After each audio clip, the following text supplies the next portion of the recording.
Hey everybody, welcome back to Disturbing Creations Auto, and I have got a good one for my Ranger guys, Ranger viewers. So today we're going to be taking out the back seats of your extended cab. Now the extended cab doesn't have like a real seat.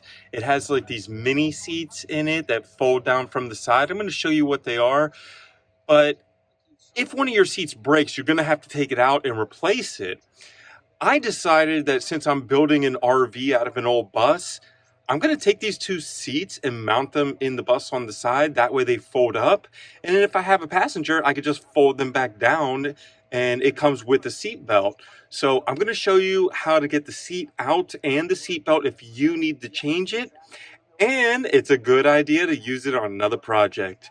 So let me show you what I'm talking about and let's get some work done. So this is a fold down seat and there's no door here because this truck is a little older. It's a 98. The newer trucks have like this half door where you open the main door and then you could open this half door as well, but this doesn't have it, and the back is very small.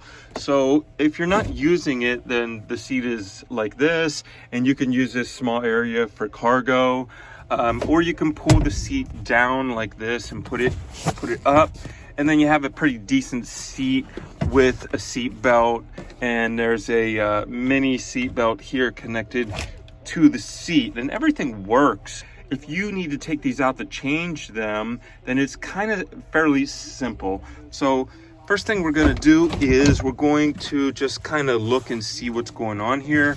Now there was a little piece of plastic here, very simple. You pull a couple of pieces of tab out and those plastics will.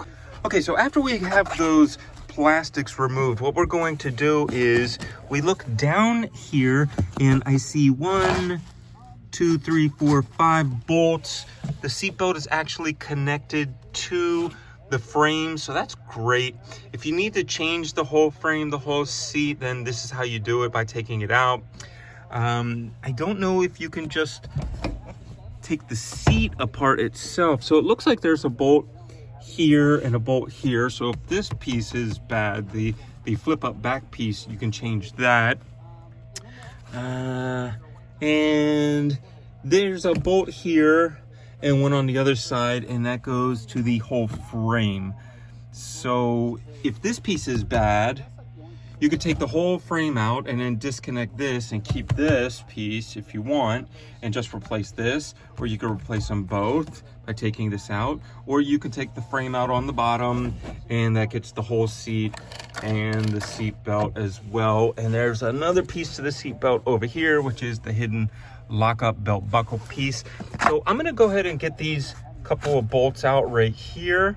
I'm going to tell you what size they are, and then I'm going to show you the whole of how it mounts in and what the seat looks like when it's out, so that'll be a little more understanding of how the seat works. Let's get some work done.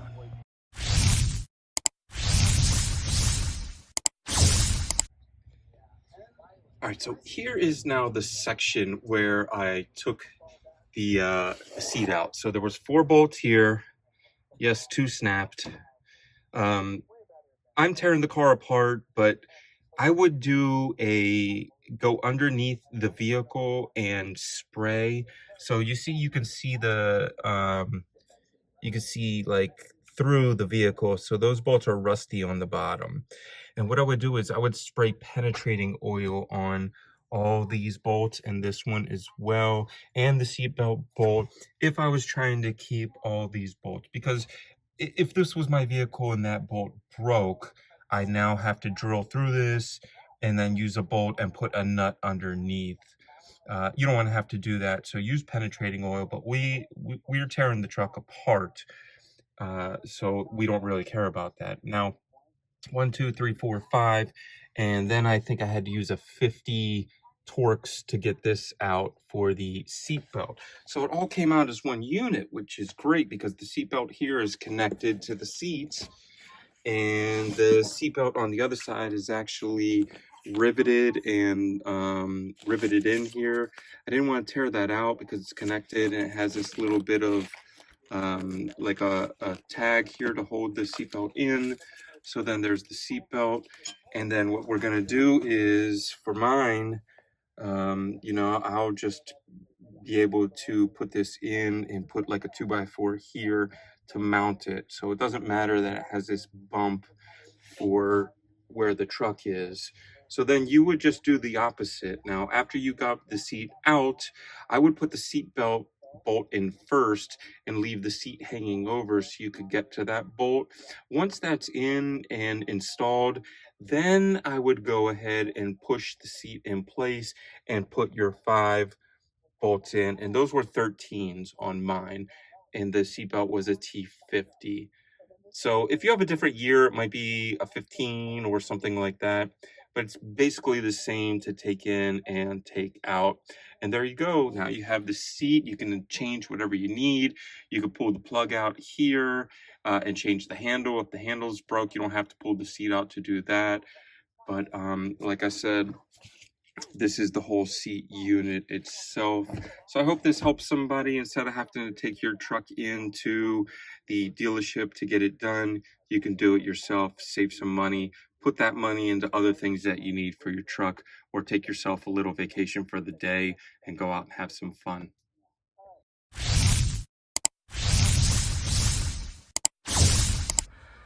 So if this seat video helped you guys out, please give us a like and subscribe. It helps the channel algorithms a lot. Some more of our videos are just finally hitting 25,000. We have one video that hit 25,000. I'm so happy. Thank you guys. You know, that really says a lot for all the hard work that we put in. Mostly I put in for the mechanics, and I'm really glad that I'm helping a lot of people. Let's try to get these videos kicked up. Subscribe, share with your friends. If you have a Ranger, share it with your friends. Like I said, there's probably going to be about 25 videos on the body, and I think we have about 10 or 12 videos on how to rebuild the 3.0 engine. So if you have that engine, it's great to subscribe, because even if you only use one thing now, you own the truck. You're going to be changing these different things like alternator, AC unit, the serpentine belt. And as I take this truck apart, I'm going to also take the 3.0 engine apart piece by piece and adding to those engine videos as well. Thank you guys. Have a great day.